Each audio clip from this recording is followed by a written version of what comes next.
Jake Morrison looked at the warning lights flashing across his ship's control panel. Red alerts filled the bridge of the Aurora as enemy ships surrounded them. His crew worked fast at their stations, but everyone knew they were trapped. The Zephyrian Alliance ships had found them at the edge of the Kepler drift, far from any help. "Captain, we're losing power to the main engines," his engineer called out. Jake watched the tactical display show more enemy ships arriving. They had been exploring this region for months, mapping new worlds for human colonies. Now it looked like their journey would end here. Jake activated the emergency transmitter. His message would take weeks to reach the nearest human outpost. But he had to try. "This is Captain Jake Morrison of the exploration vessel Aurora. We are under attack by Alliance forces at coordinates 77 Alpha. They have superior numbers. If anyone receives this message, stay away from this sector. The Alliance is hunting human ships." The transmission ended as enemy fire struck their communication array. Jake and his crew fought bravely, but their single ship could not match an entire fleet. The Aurora was destroyed, and with it died the last human presence in that region of space. That was 75 years ago. The year 2387 marked the end of human expansion into the galaxy. One by one, human colonies had gone silent. Trade routes were cut off. Exploration ships disappeared. The three major alien powers had worked together to push humanity back to the very edge of known space. Admiral Lisa Crawford remembered those dark days. She had been a young lieutenant then, watching helplessly as human territory shrank year after year. The Zephyrian Alliance, the Crystalline Collective, and the Bio-Dominion had formed an unofficial agreement. They would not allow humans to spread further into the galaxy. Now Lisa sat in the great hall of the Galactic Council on Nexus Prime. Around her, delegates from dozens of alien species discussed the future of the galaxy. They spoke of trade agreements and territorial boundaries. They planned new colonies and mining operations. They acted as if humans had never existed at all. "The former human sectors are now available for development," announced the Zephyrian representative. His blue skin gleamed under the chamber lights as he gestured to the star map. "These regions contain valuable resources that have been unused for decades." Lisa watched as they carved up space that had once belonged to her people. Worlds where human families had lived and worked were now marked for alien colonization. The few remaining human settlements on the galaxy's rim were too small and weak to object. Commander Rick Turner sat beside Lisa, his face grim.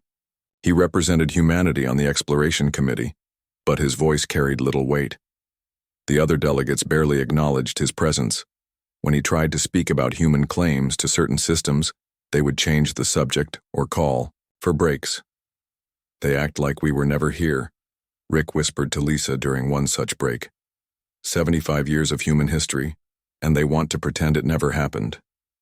Lisa nodded sadly. The human population in the galaxy had dropped to less than 50 million people, scattered across a handful of small colonies. Most lived on ships, trading between the few worlds that still welcomed them. The great human expansion that had once seemed so promising was now just a memory. But far away, beyond the edge of the galactic spiral, something was stirring. Dr. Helen Porter worked alone at the remote Kepler Observatory, monitoring deep space for interesting phenomena. Her job was boring most of the time, but she took pride in being one of the few humans still doing real science. On this particular night, Helen noticed something strange on her sensors. Energy patterns were moving through the void between galaxies. The readings were faint but consistent, and they seemed to be getting stronger. More importantly, the quantum signatures looked familiar. Helen ran the data through every analysis program she had. The results made her heart race. These energy patterns matched the signatures of human technology, but they were far more advanced than anything humanity had ever built. The readings suggested massive structures, possibly ships, moving at incredible speeds. She tried to contact the Galactic Council, but her messages were delayed by bureaucracy. The few officials who bothered to respond dismissed her findings as equipment errors or natural phenomena. They had no interest in reports from a human observer at a remote station. Over the following weeks, Helen tracked the mysterious signals as they moved closer to the galaxy. Whatever was out there was definitely approaching, and it was doing so with clear purpose. The objects changed course several times, always moving toward areas of high stellar density, where civilized worlds would be found. Helen sent increasingly urgent reports to anyone who would listen. She contacted human colonies, alien research stations, and even tried to reach independent traders. Most ignored her messages, but a few responded with curiosity. Captain Ben Hayes commanded a small patrol vessel called the Horizon. He had served in the Human Defense Forces before they were disbanded, and now he worked as a freelance security contractor. When Helen's message reached him, he was intrigued enough to investigate. Ben changed his ship's course toward the coordinates Helen had provided. It would take him several days to reach the area, but he had nothing more important to do. If there really was something out there, he wanted to see it for himself. Meanwhile, on worlds throughout the galaxy, other observers were beginning to notice unusual readings on their instruments. The Biodominion's organic sensors detected massive life forms moving through space. The crystalline collective's geometric arrays registered artificial structures of unprecedented size. Even the Zephyrian Alliance's military sensors picked up energy signatures that defied their understanding of physics. But in each case, the readings were dismissed or explained away. The galaxy had grown comfortable without humans. The three major powers had divided up territory and resources among themselves. They had no desire to consider possibilities that might disrupt their carefully balanced arrangement. Lisa Crawford felt a strange mixture of hope and fear as reports filtered in from various sources. Could it be possible that humans had survived somewhere beyond the known galaxy? Had they found a way to not just survive but to grow and develop in secret? The idea seemed impossible, but the evidence was mounting.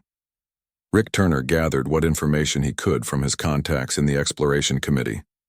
The official response from the major powers was to ignore the reports and continue with normal operations. They seemed determined to pretend that nothing unusual was happening. As days passed, the mysterious signals grew stronger and more numerous. Helen Porter worked around the clock to track their movements and analyze their characteristics. Each new reading confirmed her growing certainty. After 75 years of silence, humanity was returning to the galaxy. But this was not the same humanity that had been driven away decades ago. Whatever was coming back had evolved far beyond what anyone remembered. The question was no longer whether humans had survived their exile. The question was what they had become during their long absence from galactic civilization.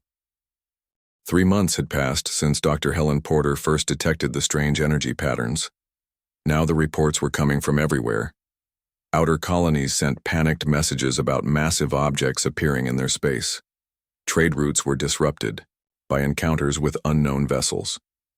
The galaxy was buzzing with rumors and fear. Captain Ben Hayes was patrolling the Vega sector when his sensors detected something impossible. A ship was approaching his position, but it was unlike anything in his database.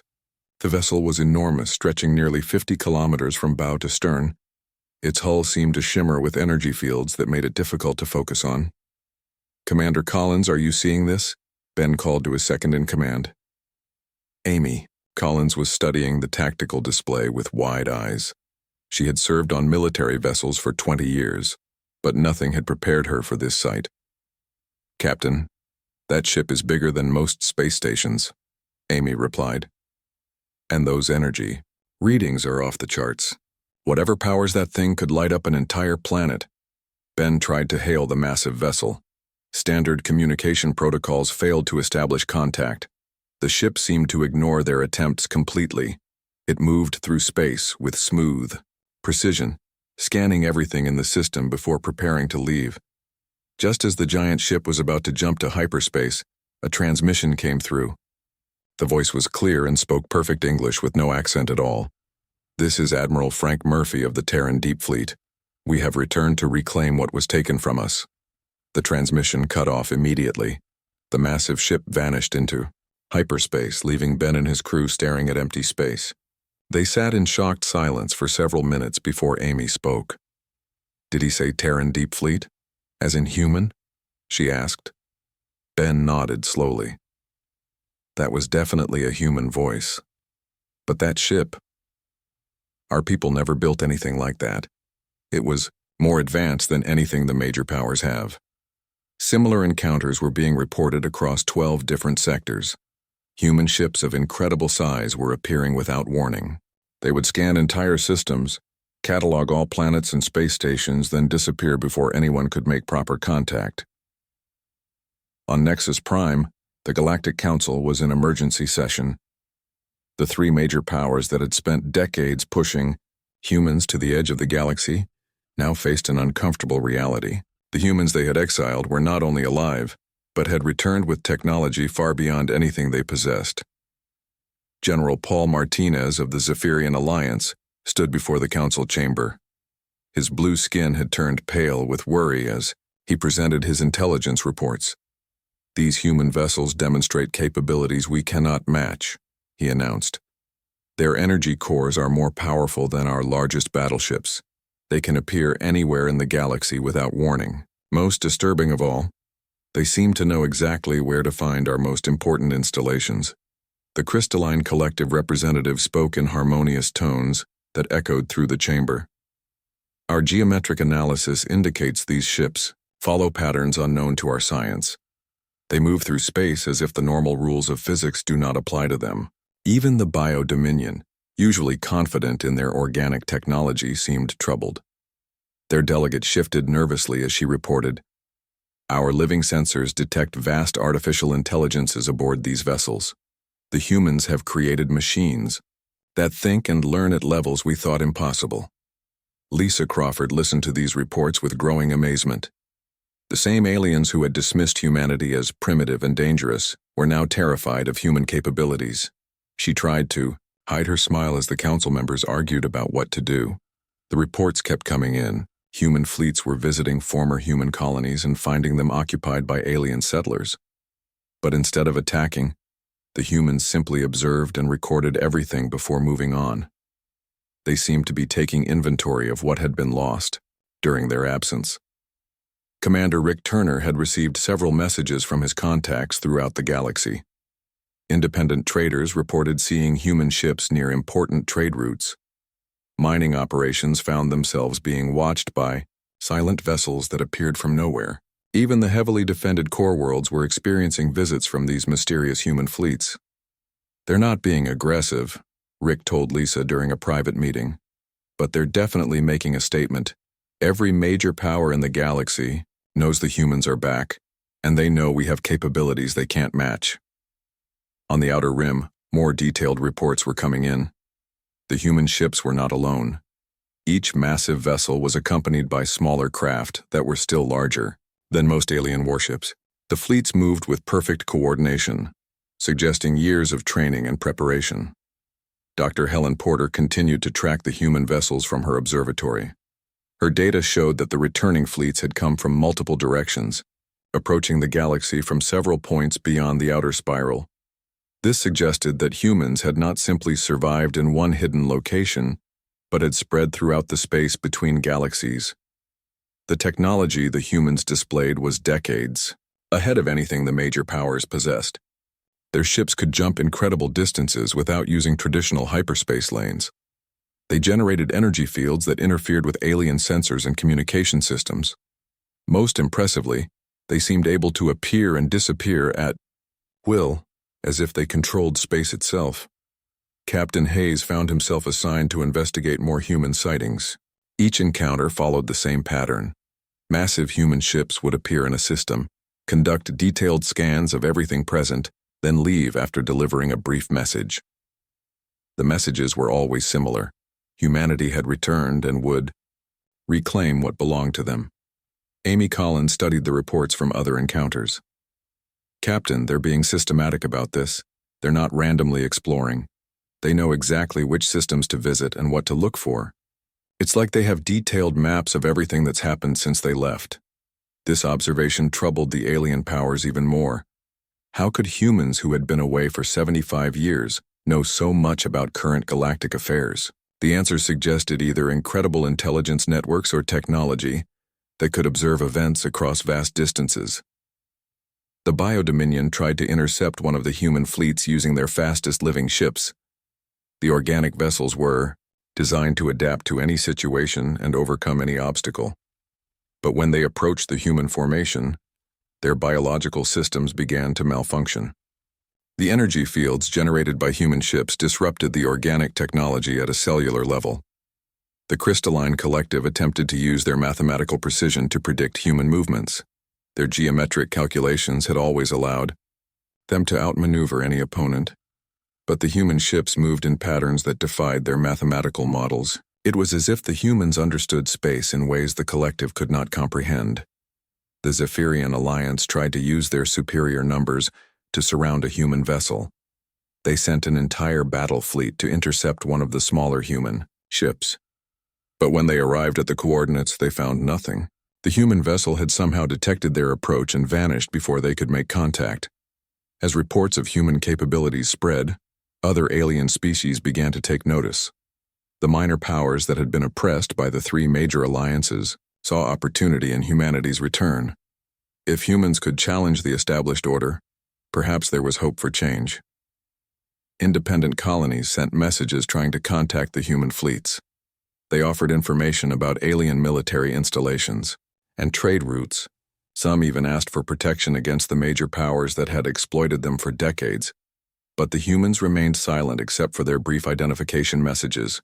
They continued their systematic survey of the galaxy, documenting everything that had changed during their absence. Each encounter reinforced the same message. Humanity had returned. They were more powerful than anyone remembered, and they were preparing for something big. Lisa Crawford realized that the galaxy was about to change forever. The balance of power that had existed for 75 years was crumbling. The aliens who had driven humanity away were now faced with the consequences of their actions. The question was no longer whether humans would reclaim their place in the galaxy. The question was what price the aliens would pay for taking it away. The humans did not send ambassadors or request meetings with the Galactic Council. They did not issue ultimatums or make demands through diplomatic channels. Instead, they simply arrived where they wanted to be, and their presence changed everything. Above, Zephyr Prime, the capital world of the Zephyrian Alliance, space suddenly filled with massive shapes. 12 human warships materialized from hyperspace in perfect formation. Each vessel was larger than the planet's biggest space stations. They took positions above the major cities and simply waited. On the surface, President Laura Kim watched through her office windows as shadows fell across the capital. The human ships blocked out sections of the sky, their hulls gleaming with energy that made the air itself seem to shimmer. Emergency alarms rang throughout the city as people pointed up at the impossible sight. "Get me Admiral Murphy on the communication array," Laura ordered her staff. But before her technicians could attempt contact, every screen in the government building activated simultaneously. A human face appeared, weathered but determined, wearing a uniform unlike anything in their databases. "I am Admiral Steve Watson, of the Human Fleet Retribution," the man said calmly. 75 years ago, your alliance worked with others to force my people from their homes. You believed that driving us beyond the rim would end our story. You made a mistake." The message was broadcast to every inhabited world in the galaxy at the same time. On thousands of planets, billions of beings heard the same words delivered, with quiet confidence. The humans had not come back to negotiate. They had come back to demonstrate what exile had taught them. The demonstration began immediately, but not in the way anyone expected. The human ships did not open fire or launch attack craft. They simply existed in orbit, and their mere presence began to change everything on the world below. Captain Ron Phillips commanded the human destroyer Vengeance, one of the smaller ships in the formation. From his bridge, he monitored the effects of their energy fields on Zephyr Prime's technology. Transportation systems throughout the planet began to malfunction. Communication networks started failing. Even basic manufacturing equipment stopped working properly. "Sir, their planetary defense grid is completely offline," his tactical officer reported. "Their weapons cannot lock onto our ships, and their shields are providing no protection at all." Ron nodded with satisfaction. The humans had not attacked a single target, but Zephyr Prime was essentially defenseless. The technology that powered their civilization simply could not function in the presence of human energy fields. In the capital city below, Laura Kim watched her world's carefully organized society begin to collapse. Ground vehicles stopped working. In the streets, elevators ceased to function in tall buildings. Even the lights in her office began to flicker and dim. "What are they doing to us?" she demanded of her scientific advisors. But they had no answers. Their instruments could not even properly scan the human vessels. The ships seemed to exist partially outside normal space, protected by forces that their science could not understand. The same scene was playing out simultaneously on the homeworlds of the other major powers. Above the central hive world of the Yar, crystalline collective, human dreadnoughts cast shadows across entire continents. The geometric precision that the collective prided themselves on became meaningless when their calculation matrices could not process human energy signatures. The Bio-Dominion faced an even more disturbing situation. Their organic technology, evolved over millions of years to adapt to any threat, simply died in the presence of human ships. Living vessels that had never known defeat found themselves unable to maintain basic life functions. The energy fields generated by human technology disrupted biological processes at the molecular level. Admiral Diana Foster commanded the human flagship Liberation, positioned directly above Nexus Prime and the Galactic Council building. Through her viewports, she could see the alien delegates gathering in emergency session. They were finally taking humanity seriously, but it was 75 years too late. The council chamber was in chaos. Representatives from dozens of species argued and shouted at each other while trying to understand what was happening.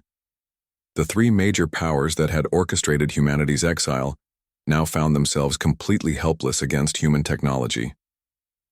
General Paul Martinez of the Zephyrian Alliance stood before the assembly with reports that made no sense. "Our entire battle fleet is useless," he announced. "Their weapons will not fire, their engines will not start, and their life support systems are failing.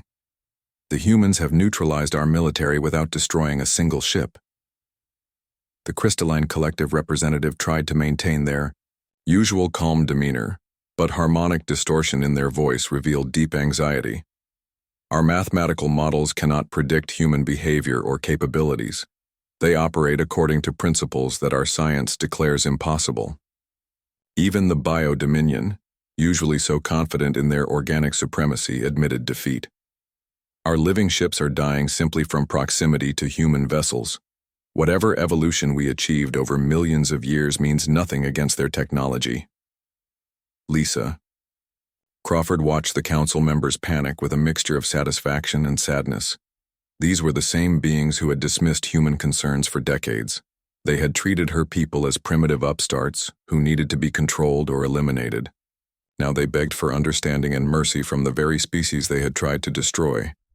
The human demonstration continued for 3 days. On each of the major homeworlds, normal life ground to a halt, but the humans did not harm civilians or destroy infrastructure. They simply made it clear that they could disable entire civilizations without firing a shot. Children looked up at the massive ships with wonder rather than fear. The humans had made no threatening gestures toward non-combatants. Their technology disrupted military and industrial systems, but left basic life support and medical equipment functioning. On the 4th day, Admiral Watson's voice filled every communication system in the galaxy once again. "We did not return for conquest or revenge," he said. "We came back to reclaim what was stolen from us and to ensure that no species is ever again driven from their homes as we were." The terms that followed were not negotiable. They were simply stated as facts that the galaxy would have to accept. The three major powers would return all former human colonies immediately. They would provide reparations for 75 years of lost development and trade. Most importantly, they would reveal the full truth about the conspiracy that had driven humanity from the galaxy. Ambassador Tony Parker materialized in the Galactic Council chamber through some form of transportation technology that none of the aliens recognized. He appeared to be a normal human, but the fact that he could travel instantly across interstellar distances suggested otherwise.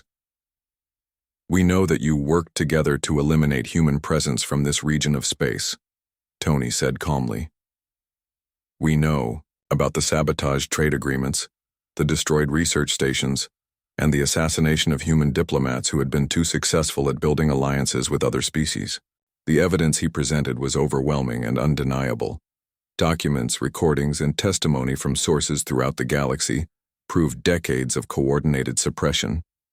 The three major powers had not acted out of fear or necessity. They had simply refused to share the galaxy with a species that threatened their dominance. Commander Julia Davis led the human investigation team that had spent months gathering evidence. Every crime committed against humanity during their exile was documented in precise detail. The proof was so complete that even the perpetrators could not deny their guilt. Captain Andy Roberts had been responsible for intelligence gathering during the human approach to the galaxy. His reports showed that the conspiracy against humanity had continued even after their exile. Alien forces had hunted down human refugee ships and prevented them from establishing new colonies. But the most shocking revelation came from Earth itself. President Janet Mills appeared on screens throughout the galaxy, speaking from a world that the aliens had assumed was dead or abandoned. Behind her, gleaming cities stretched to the horizon, filled with technology that made even the human warships seem simple by comparison. "We never left Earth," she explained to the stunned galactic audience. "We simply stopped telling you about our activities here.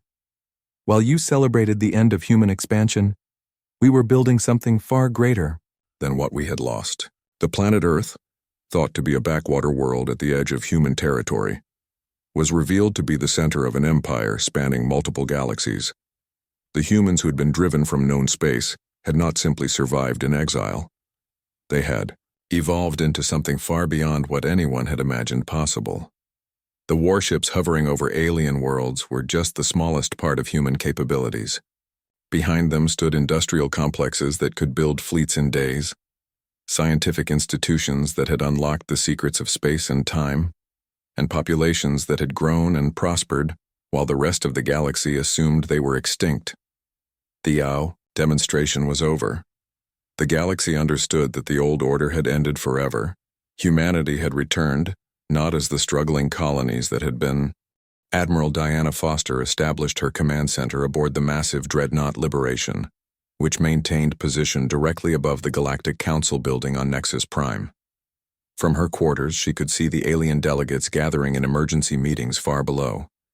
Their world's technology was still functioning at basic levels, but everyone understood that this was only because humans allowed it. The terms humanity presented were not open for discussion or modification. Ambassador Tony Parker appeared in the council chamber each morning to announce what would happen next. His calm voice carried the weight of absolute authority as he outlined the new reality that the galaxy would have to accept. The Zephyrian Alliance will return all human colonies seized during the exile period within 60 days, Tony announced to the assembled delegates. This includes mining rights, orbital installations, and any improvements made to human-built infrastructure. Compensation for 75 years of lost development will be calculated and paid in full. President Laura Kim of the Zephyrian Alliance sat in her assigned seat, no longer the powerful leader she had been just weeks ago. Her people's homeworld remained under the shadow of human warships, and every attempt to restore full technological capability had failed. The energy fields generated by human vessels continued to interfere with their most basic systems. Ambassador Parker, surely we can negotiate the details of these transfers, Laura said hopefully. Some of these worlds have been developed by our people for decades. Millions of families now call them home. Tony looked at her with the same expression he might give to a child, asking to keep a toy that belonged to someone else. These worlds were stolen from humanity through coordinated deception and military pressure. The families living there will be relocated to other Alliance territories with full support for the transition. This is not a negotiation. The Crystalline Collective tried to use their mathematical precision to find loopholes in human demands. Their geometric mind computers worked constantly to analyze every word of the human requirements. But their calculations revealed the same result every time. Humanity held all the advantages and was offering terms that were actually generous, considering what they could simply take by force. Commander Julia Davis presented evidence to the Council each day, revealing new details about the conspiracy that had driven humans from the galaxy. Her investigation team had uncovered decades of coordinated activity between the three major powers. Every document, every recording, and every witness statement painted the same picture of deliberate suppression. The destruction of the human research station at Kepler 7 was not an accident, Julia announced, displaying holographic evidence for all to see. Alliance warships targeted the facility specifically because human scientists there had developed new energy technologies that threatened existing power structures. The evidence was overwhelming. Captain Andy Roberts and his intelligence team had spent months gathering proof from sources throughout the galaxy. They had recordings of secret meetings where alien leaders planned human elimination. They had financial records showing payments to mercenaries who attacked human trade convoys. They had testimony from alien officials who admitted participating in the conspiracy. But perhaps the most damaging evidence came from the archives of the three major powers themselves. Human technology could apparently access any computer system in the galaxy, regardless of security measures. Every classified document, every secret communication, and every hidden agreement was now open for human examination. The Bio-Dominion representative tried to maintain that their organic technology made them different from the other conspirators. Their living ships had evolved naturally, and their methods of expansion were based on biological necessity rather than political choice. Evolution does not excuse conspiracy, Tony replied when faced with this argument. Your organic vessels were used to hunt human refugee ships beyond the galactic rim. Your biological weapons were designed specifically to target human genetics. Your participation in the elimination efforts was just as deliberate as that of your allies. As the investigation continued, smaller alien species began to come forward with their own stories of oppression by the three major powers. The same forces that had driven humans from the galaxy had also suppressed dozens of other species. Mining colonies had been seized, trade routes had been monopolized, and entire civilizations had been forced into serving the interests of the major alliances. Captain Greg Turner oversaw the liberation of these oppressed worlds. Human fleets appeared above planets that had been subjugated for decades, offering protection and freedom from their oppressors. The response was immediate and grateful. Species that had lived under alien domination for generations welcomed human forces as liberators. It's not just about what they did to us, Greg explained to his officers as they coordinated relief efforts on a newly liberated world. The same aliens who drove out humanity have been oppressing everyone else for decades. Our return gives all these species a chance to be free. The minor species that had been ignored or exploited by the major powers saw humanity's return as their salvation.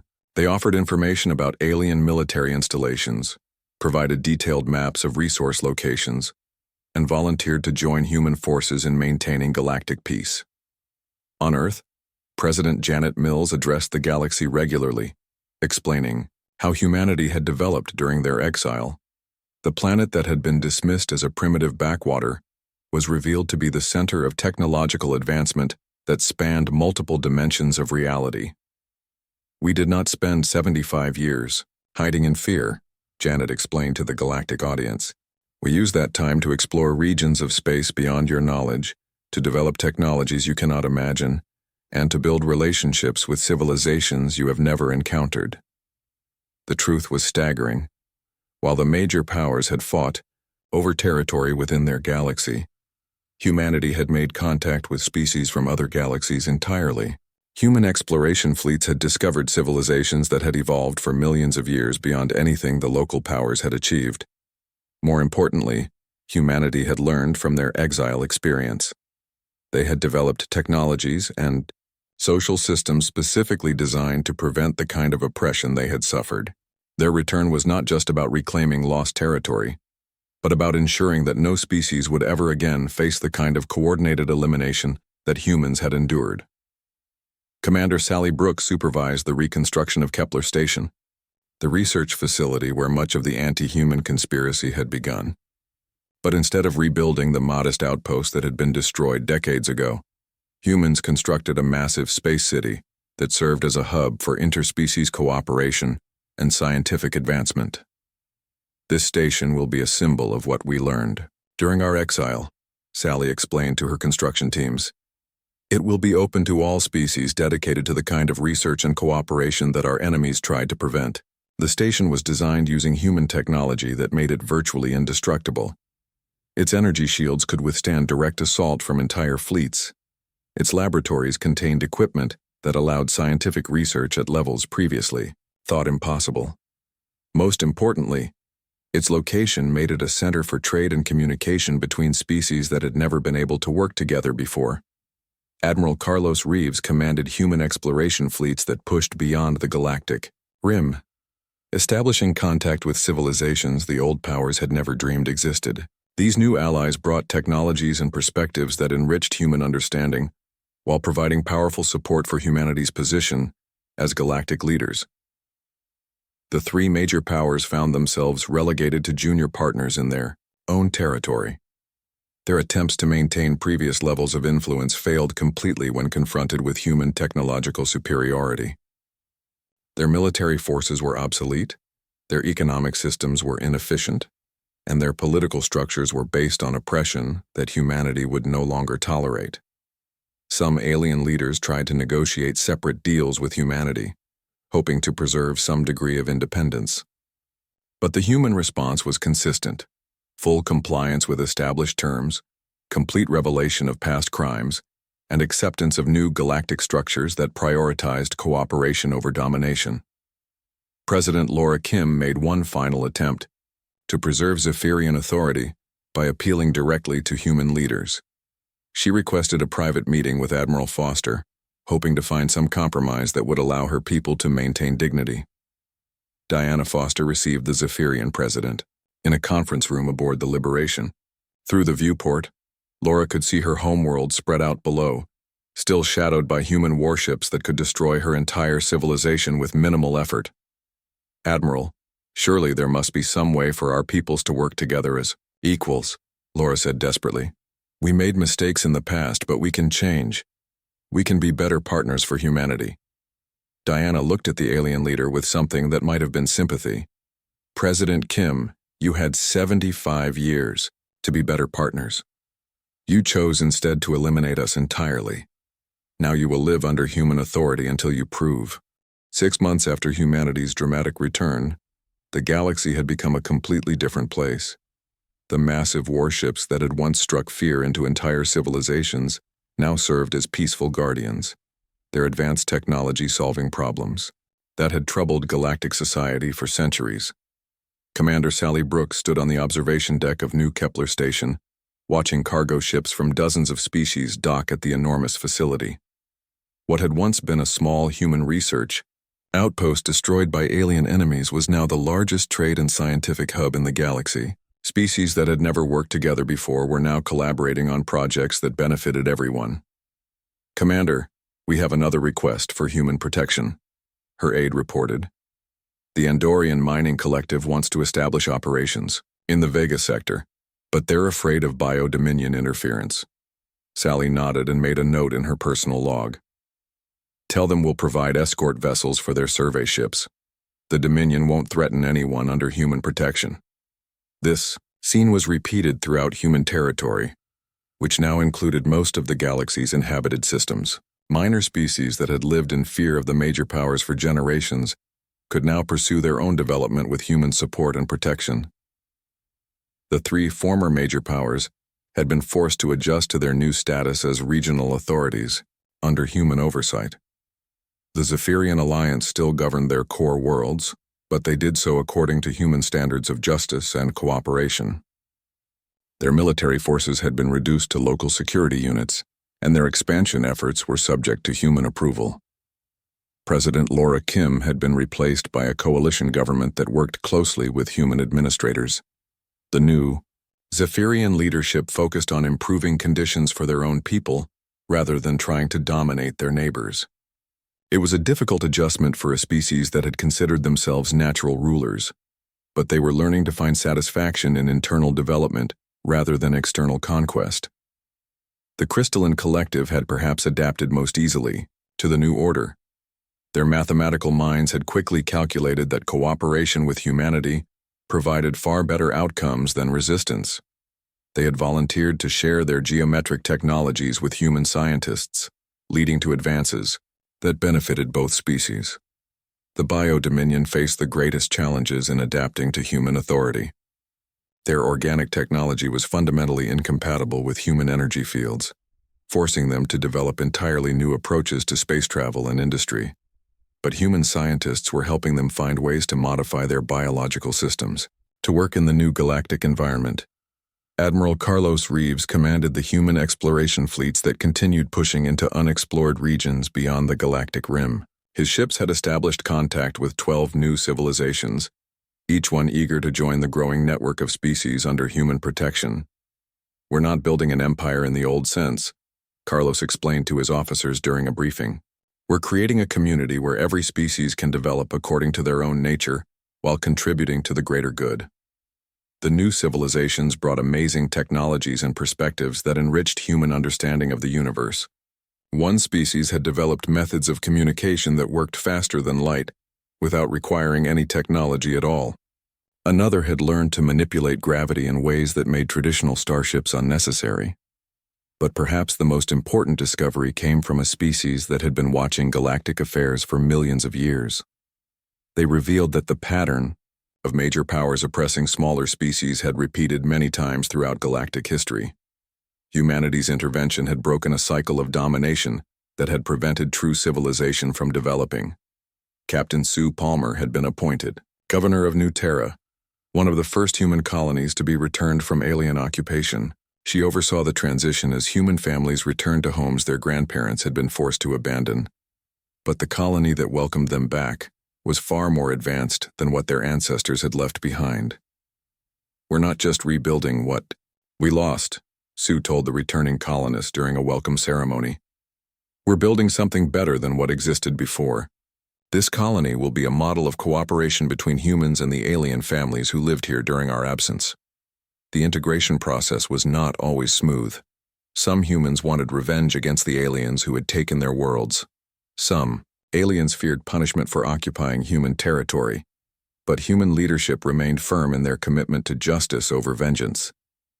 Dr. Helen Porter, whose observations had first detected humanity's return, was now director of the Galactic Observatory Network. Human technology had made it possible to monitor events throughout the galaxy in real time, preventing conflicts before they could develop into wars. "We learned from our exile that isolation and secrecy lead to misunderstanding and conflict," Helen explained to a gathering of alien scientists. "This network ensures that no species will ever again face the kind of coordinated elimination that humanity endured." The observatory network also served as an early warning system for threats from beyond the galaxy. Human exploration had revealed that their local galaxy was just one of many, and not all neighboring civilizations were as benevolent as humanity had become. Captain Ben Hayes now commanded a human diplomatic vessel that visited worlds throughout the galaxy, helping to resolve disputes and establish cooperative agreements between species. His ship Horizon had been replaced by a vessel equipped with technology that could solve most interspecies problems through advanced communication and cultural analysis. "The old galaxy was based on fear and competition," Ben told Amy Collins, who served as his chief diplomatic officer. "Our job is to help everyone understand that cooperation produces better results for everyone." Amy had developed expertise in alien psychology and culture that made her invaluable in resolving conflicts between species with very different ways of thinking. Her work had prevented dozens of potential wars and helped establish trading relationships that benefited previously hostile neighbors. The economic transformation of the galaxy was perhaps the most visible sign of change. Human technology had made resource scarcity a thing of the past. Energy was abundant and cheap. Transportation between star systems was fast and safe. Manufacturing could produce almost anything that any species needed. But the most important change was in the way different species related to each other. The old system of major powers dominating weaker neighbors had been replaced by a network of mutual support and cooperation. Species that had been enemies for centuries were now working together on projects that had seemed impossible under the old system.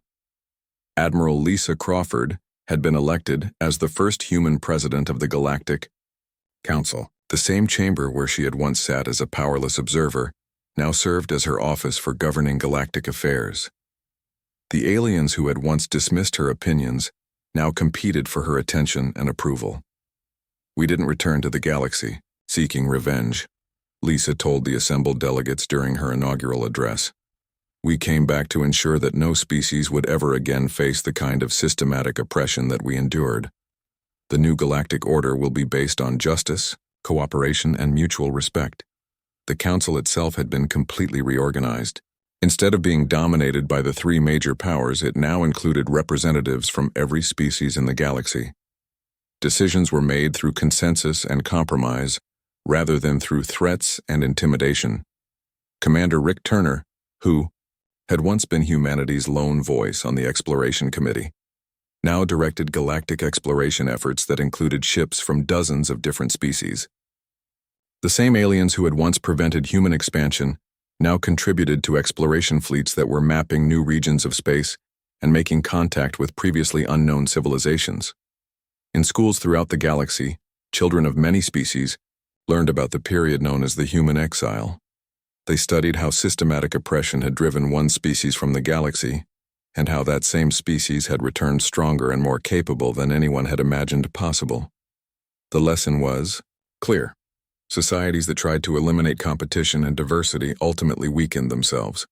The galaxy had become more prosperous, more peaceful, and more advanced once humanity returned to provide leadership based on inclusion rather than exclusion. The massive human warships still orbited important worlds throughout the galaxy, but their role had changed completely. Instead of being instruments of war, they had become symbols of protection and progress. Their advanced technology provided clean energy for entire worlds, their medical facilities treated patients from any species, and their research laboratories worked on problems that affected everyone. Admiral Diana Foster had retired from military command to become director of the Galactic Development Program. Her work focused on helping less advanced species develop their own technologies and capabilities. The same human fleets that had demonstrated overwhelming military power were now dedicated to peaceful development and mutual support.